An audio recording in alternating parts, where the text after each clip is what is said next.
আসসালামু আলাইকুম। তাপগতিবিদ্যার রিলেটেড ভিডিওর দ্বিতীয় বেসিক ভিডিওতে তোমাকে স্বাগতম। প্রথম ভিডিওতে আমরা তাপ নিয়ে অনেক ডিসকাশন করেছি। এই ভিডিওতে আমরা দেখব তাপ এবং তাপমাত্রার ভিতরে সম্পর্ক কী এবং তাপ এবং তাপমাত্রা কী। তাপ হচ্ছে এক প্রকার শক্তি যেটা কোনো বস্তুর ভেতরে অবস্থিত অণু পরমাণুর গতিশক্তি সঞ্চয় করে। অর্থাৎ কোনো বস্তুতে যদি তাপ প্রয়োগ করা হয় তাহলে তার অণু পরমাণুর গতিশক্তি বৃদ্ধি পাবে, আর যদি তাপ হ্রাস করা হয় তাহলে অণু পরমাণুগুলোর গতিশক্তি হ্রাস পাবে। আর তাপমাত্রা হচ্ছে সেই বস্তুটিতে কী পরিমাণ তাপ রয়েছে সেটি। আমরা দুইটা বস্তুকে যদি নিই, তোমরা জানো সেলসিয়াস কি, ফারেনহাইট কি, কেলভিন কি। তো এই দুইটা বস্তুকে আমরা নিলাম। এটা হচ্ছে ঠান্ডা এবং এর তুলনায় এটা গরম। কোনো বস্তু ঠান্ডা নাকি গরম সেটি যেটা ডিফাইন করে বা যেটা দ্বারা ডিফাইন করা হয় সেটাই হচ্ছে তাপমাত্রা। কোনো বস্তু ঠান্ডা নাকি গরম সেটা যার দ্বারা ডিফাইন করা হয় সেটা হচ্ছে তাপমাত্রা। আর কোনো বস্তুতে যতটুকু তাপ আছে সেটাই হচ্ছে তাপমাত্রা। তাপমাত্রা কি আমরা সেটা বুঝলাম। সো আমরা তাপ কীভাবে পরিমাপ করি? তাপ আমরা তুলনা করার মাধ্যমে পরিমাপ করি। সেগুলো নিয়ে আমরা সামনে ডিসকাশন করব, যেইখানে রয়েছে তাপমাত্রা এবং বিভিন্ন স্কেলস। তাপমাত্রা এবং বিভিন্ন স্কেলস ওই পার্টে আমরা এটা আলোচনা করব। তো প্রথমে আমরা দেখি যে এটা সাপোজ 0 ডিগ্রি, আর এটা হচ্ছে 100 ডিগ্রি সেলসিয়াস, 0 ডিগ্রি সেলসিয়াস। ওকে, তো এই দুইটা বস্তু আমরা যদি পাশাপাশি রাখি তাহলে কি হবে? এই দুইটারই ভর হচ্ছে 1 কেজি, এইটার ভরও হচ্ছে 1 কেজি। তো আমরা এই দুইটাকে যদি পাশাপাশি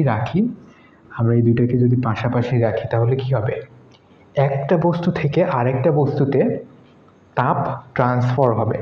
তাহলে কোন বস্তু থেকে কোন বস্তুতে তাপ ট্রান্সফার হয় সেটা যার উপর নির্ভরশীল সেটাই হচ্ছে তাপমাত্রা। ঠিক আছে, তাহলে কোনটা থেকে কোনটায় তাপ ট্রান্সফার হবে দেখা যাক। এখানে 100 ডিগ্রি সেন্টিগ্রেড তাপমাত্রা, এখানে 0 ডিগ্রি, দুটোই 1 কেজি। তাহলে আমরা যদি দুইটাকে কানেক্ট করি তাহলে 100 ডিগ্রি থেকে তাপ 0 ডিগ্রিতে যাবে, সেটা আমরা সবাই জানি। আর আমরা যদি অন্যভাবে পরিমাপ করতাম, যেমন আমরা তাপ এবং তাপমাত্রার পার্থক্য বোঝার চেষ্টা করছি। ঠিক আছে, আমরা যদি এটা সাপোজ 1 গ্রাম আর এটা সাপোজ 1 কেজি, তাহলে এটা 1 গ্রাম, এটা হচ্ছে 1 কেজি। এখানে তাপ আছে, এখানে 100 জুল তাপ আছে, আর এইখানেও 100 জুল তাপ আছে। ঠিক আছে, তাহলে আমরা যদি এটাতে সাপোজ 1000 জুল বা 1 কিলো জুল তাপ আছে, তার মানে কি এইটার থেকে এইটায় 10 গুণ বেশি তাপ আছে। ঠিক আছে, তাহলে কি এইবার বলতে পারবে যদি আমরা এই দুইটাকে কানেক্ট করি তাহলে কোনটা থেকে কোনটায় যাবে? সেটা কিসের উপর নির্ভর করবে? সেটা তুমি হয়তো ভাবতে পারো বা অনেকেই এটা বলবে যে 1000 জুল থেকে 100 জুলে তাপ যাবে, কিন্তু না, 1000 জুল থেকে 100 জুলে এখানে তাপ যাবে না। কারণটা এর টেম্পারেচার বা তাপমাত্রায়। ঠিক আছে, আচ্ছা, আমরা বাস্তব উদাহরণ যদি টানি তাহলে বাস্তব উদাহরণ দিলে আমরা বুঝতে পারবো যে একটা চায়ের কাপে যে চা থাকে সেটা অনেক গরম হয়। স্বভাবতই আমাদের যে চারিপাশে পরিবেশ, সেই পরিবেশের তুলনায় অনেক গরম কিন্তু সেই চায়ের কাপ হয়।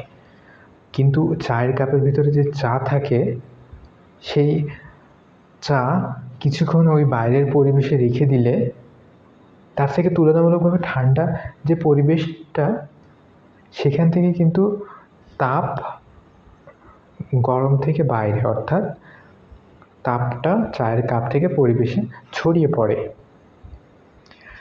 সো ওই যে ছড়িয়ে পড়লো, এটা আমরা ডিসকাস করেছি যে কী পরিমাণ ছড়িয়ে পড়লো। পরিবেশে মোট যত তাপ আছে তার থেকে কিন্তু চায়ের কাপে কম তাপ আছে। সো এটাই হচ্ছে তাপ। আর তাপমাত্রা কি? তাপমাত্রা হচ্ছে তাপের পরিমাপ। সেখানে কিছু বিষয় নির্ভর করে যে ওই বস্তুর ওজন কীরকম, ওর বস্তুটার আপেক্ষিক তাপ কীরকম, সেগুলো নির্ভর করে সেটাই। আচ্ছা, তাহলে এখানে কি হবে? এখানে কিন্তু 1 কেজির এই বস্তুটা থেকে এটা যদিও তাপ কম আছে, তারপরেও 1 কেজির বস্তু থেকে এটা 1 গ্রামের বস্তুর দিকে তাপ কিন্তু যাবে। এখান থেকে এখানে না গিয়ে এখান থেকে এখানে আসবে, ঠিক আছে? কেন আসবে? কারণ এখানে তাপ কম হলেও তাপমাত্রা কিন্তু বেশি। তাপমাত্রা বেশি কীভাবে বুঝছি? কারণ এটার ওজন বেশি, এটার ভর বেশি, ঠিক আছে? তাহলে এটাই হচ্ছে তাপ এবং তাপমাত্রার ভিতর পার্থক্য। আচ্ছা, আমরা একটা বিষয় নিয়ে আমরা আলোচনা করে এসেছিলাম পূর্ববর্তী ক্লাসগুলোতে, সেটা হচ্ছে এই একটা পানির টেস্ট টিউব এবং এখানে আরেকটা পানির টেস্ট টিউব। এখানে আমরা যদি কোনো পাইপ কানেক্ট করি এবং একটাই যদি আমরা পানি ঢালা শুরু করি, তাহলে কি হবে? পানি একটা থেকে আরেকটায় যাবে। সেটা কিসের উপর ডিপেন্ড করে যে কোনটা থেকে কোনটায় যাবে? সেটা ডিপেন্ড করে তার উচ্চতার উপরে, হাইটের উপর ডিপেন্ড করে। অর্থাৎ যার হাইট বেশি সেখান থেকে কম হাইটের দিকে যাবে। তার ভেতরে কী পরিমাণ আছে সেটা কিন্তু ওটাই নির্ভর করে না। এই নিয়ে আমরা সামনে বিস্তারিত আলোচনা করব। তারপরে আমরা তাপের আপেক্ষিক তাপ ধারণ ক্ষমতা কী? এই যে বস্তুর কথা আমরা জিজ্ঞাসা করলাম তোমাদেরকে যে কোনটায় তাপ বেশি যাবে, সেটা নির্ভর করে তাপমাত্রার উপর। আর তাপমাত্রা নির্ভর করে ওই বস্তুর ওজন কীরকম হবে, তার আপেক্ষিক তাপ কীরকম হবে তার উপর। অর্থাৎ আপেক্ষিক তাপ কি? কোনো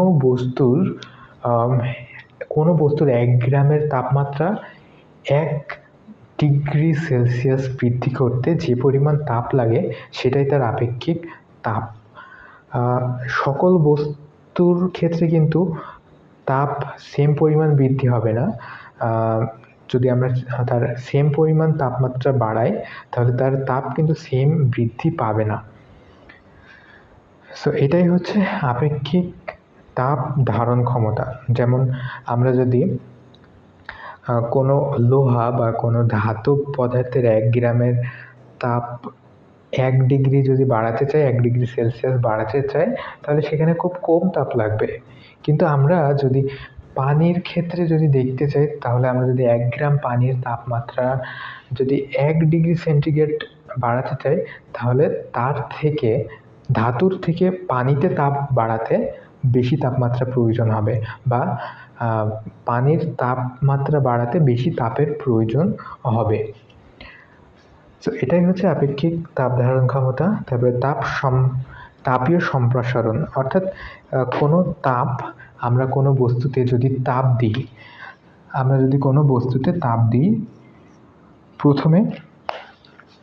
প্রথমে যদি কোনো বস্তু এইরকম থাকে, সেটাকে যদি আমরা তাপ দিই তাহলে কি হবে? তার আয়তন বৃদ্ধি পাবে, বস্তুটি আকারে বড় হবে। কেন বড় হবে? কারণ ওই বস্তুটা যেই অণুপরমাণু নিয়ে গঠিত, সেই অণুপরমাণুগুলো তাদের নিজের জায়গা থেকে আরও দূরে দূরে অবস্থান করবে, দূরে দূরে সরে যাবে, এবং এই যে দূরে দূরে সরে যাওয়ার ফলে সেই বস্তুতে সম্প্রসারণ হবে। তো এটাই হচ্ছে তাপীয় সম্প্রসারণ। আর দশার পরিবর্তন এবং সুপ্ত তাপ কী? দশার পরিবর্তন হচ্ছে কোনো পদার্থ এক দশা থেকে আরেক দশায় পরিবর্তিত হওয়া। যেমন কোন দশা থেকে কোন দশায়? এটা হতে পারে কঠিন থেকে তরলে কিংবা তরল থেকে বায়বীয় বা গ্যাসীয়তে পরিণত হওয়ার সময় যে তাপটা প্রয়োজন হয় সেটা হচ্ছে সুপ্ত তাপ। আমরা এখানে চিত্রের মাধ্যমে আমরা একে দেখানোর চেষ্টা করি। আমরা যখন একটা বস্তুতে তাপ দিই, সেটা যদি কঠিন পদার্থ হয় তাহলে সেটা তরলে পরিণত হবে, আর যদি সেটা তরল পদার্থ হয় তাহলে সেটা গ্যাসীয় পদার্থে পরিণত হবে। সো এই যে পরিণত হওয়ার মাঝখানে যে পর্যায়টা আসে, সেই পর্যায়ে এক অবস্থা থেকে আরেক অবস্থায় পরিণত হতে শুরু করে। এই যে এক অবস্থা থেকে আরেক অবস্থায় পরিণত হওয়া শুরু করে সেটাকেই আমরা বলছি দশার পরিবর্তন হওয়া। এই দশা পরিবর্তনের সময় যে তাপটা কাজে লাগে সেটাই হচ্ছে সুপ্ত তাপ। আমরা যদি দেখি যে এটা হচ্ছে 0 ডিগ্রি সেলসিয়াসের বরফ। 0 ডিগ্রি সেলসিয়াসের বরফ এখানেও কিন্তু 0 ডিগ্রি সেলসিয়াসের বরফ। মাঝে কিন্তু তাপ প্রয়োগ করা হয়েছে। সো অনেক তাপ প্রয়োগ করার ফলেও সেটা কিন্তু 0 ডিগ্রি সেলসিয়াসের বরফেই থেকে গিয়েছে। কিন্তু সেখানে কি হয়েছে, গলে একটু পানি চলে এসছে এবং বরফও আছে। আর এটা সলিড বরফ, এখানে কোনো পানি নেই। সো এখানে পানি আছে এবং বরফও আছে। সো আমরা সংজ্ঞায় বলতে পারি যে অবস্থাতে তরল এবং কঠিন পদার্থ একই সাথে অবস্থান করে সেটা হচ্ছে বরফ গলনের সুপ্ত তাপ। অর্থাৎ কোনো বরফ গলতে যে তাপটা গ্রহণ করে, অর্থাৎ কঠিন থেকে তরলে পরিণত হওয়ার সময় মাঝে যে তাপটা এক্সট্রা গ্রহণ করে সেটাই হচ্ছে সুপ্ত তাপ। এখানে লাগে সুপ্ত তাপ। একইভাবে তরল থেকে যদি বায়বীয় বা গ্যাসীয় পদার্থে রূপান্তর করা হয়, তার মাঝেও যেই তাপটা লাগে সেটা হচ্ছে সুপ্ত তাপ। এখানে ইম্পর্টেন্ট পয়েন্ট হচ্ছে যখন কঠিন থেকে তরলে অবস্থার পরিবর্তন করবে বা পরিবর্তিত হবে কঠিন থেকে তরলে, মাঝখানে যে তাপ লাগবে এবং তরল থেকে বায়বীয়তে যখন পরিণত হতে শুরু করবে তখন মাঝখানে যে তাপটা লাগবে সেটাই হচ্ছে সুপ্ত তাপ। আর এই সুপ্ত তাপ যখন এরা গ্রহণ করবে, কঠিন পদার্থ গ্রহণ করবে তখন এর তাপমাত্রার কোনো পরিবর্তন হবে না। তাপমাত্রা অপরিবর্তিত থেকেই এক অবস্থা থেকে আরেক অবস্থায় পরিণত হবে। আমরা এখানে দেখছি 0 ডিগ্রির বরফ কি হয়েছে, 0 ডিগ্রি সেলসিয়াসের পানিতে পরিণত হয়েছে। সো এটাই হচ্ছে সুপ্ত তাপের বেসিক। সো দশার পরিবর্তন হয় কিভাবে আমরা দেখলাম, সুপ্ত তাপ গ্রহণ করে। সুপ্ত তাপ যখন গ্রহণ করে তখন পদার্থের তাপমাত্রার পরিবর্তন হয় না, কিন্তু তাপের পরিবর্তন হয়। অর্থাৎ তাপ গ্রহণ করে কিন্তু তাপমাত্রার পরিবর্তন হয় না। আমরা দেখে এসেছি তাপ এবং তাপমাত্রা এক বিষয় না। এটাও হচ্ছে ওই তাপ এবং তাপমাত্রা যে এক বিষয় না তার একটা উৎকৃষ্ট উদাহরণ। এবার তাপীয় ইঞ্জিন এবং কর্মদক্ষতা। এই যে থার্মোডাইনামিক বা তাপগতিবিদ্যা আমরা পড়ছি, এর ব্যবহারিক যে ফিল্ড সেটাই হচ্ছে আমাদের তাপীয় ইঞ্জিন। অর্থাৎ আমরা তাপীয় ইঞ্জিন ব্যবহার করে তাপ শক্তিকে কাজে লাগিয়ে আমরা বিভিন্ন ধরনের কাজ করে নিতে পারি। বা আমাদের যেসব ইঞ্জিন আছে, যেমন বিভিন্ন গাড়ির ইঞ্জিন হতে পারে কিংবা জেনারেটরের ইঞ্জিন, যেখানে তাপ শক্তিকে কাজে লাগিয়ে যান্ত্রিক শক্তিতে রূপান্তর করা হচ্ছে। সো এটাকেই বলা হয় তাপীয় ইঞ্জিন। তাপ শক্তিকে যান্ত্রিক শক্তিতে বা কাজে রূপান্তর করা হয় যে ইঞ্জিনের সাহায্যে, সেটাই হচ্ছে তাপীয় ইঞ্জিন। এছাড়া আমরা রেফ্রিজারেটর সম্পর্কে জানি, সেটাও এক ধরনের তাপীয় ইঞ্জিন। বিভিন্ন ধরনের ইঞ্জিন আছে যেগুলোকে তাপশক্তি থেকে আমরা অন্যান্য শক্তিতে রূপান্তর করতে পারি। আর কর্মদক্ষতা কি? আমরা কোনো মেশিনে যে পরিমাণ ফুয়েল দিই বা আমরা যে পরিমাণ শক্তি প্রোভাইড করি, তার পুরোটা কিন্তু কাজে পরিণত হয় না। তার খুব অল্প কিছু অংশ কাজে পরিণত হয়, আর অধিকাংশ অংশই ওয়েস্ট হয়ে যায়, অর্থাৎ পরিবেশে চলে আসে। সো যেইটায় সবথেকে বেশি কাজ হয় এবং কম পরিবেশে ছড়ায়, সেটার কর্মদক্ষতা বেশি। আর যেটাই দেখা যাচ্ছে যে কাজ কম হয় কিন্তু অনেক বেশি শক্তি শোষণ করে নেয়, অনেক বেশি শক্তি পরিবেশে ছেড়ে দেয় এবং যার ফলে কাজও কম হয়, তার এফিসিয়েন্সি বা কর্মদক্ষতা কম। সো এটাই হচ্ছে আমাদের থার্মোডাইনামিক্সের বেসিক কথাবার্তাগুলো। এবার আমরা অধ্যায়ের ভিতরে প্রবেশ করতে পারি এবং প্রত্যেকটা টপিক আলাদা আলাদাভাবে আমরা কভার করব। ধন্যবাদ। পরবর্তী ভিডিও দেখার আমন্ত্রণ জানিয়ে এখানেই শেষ করছি।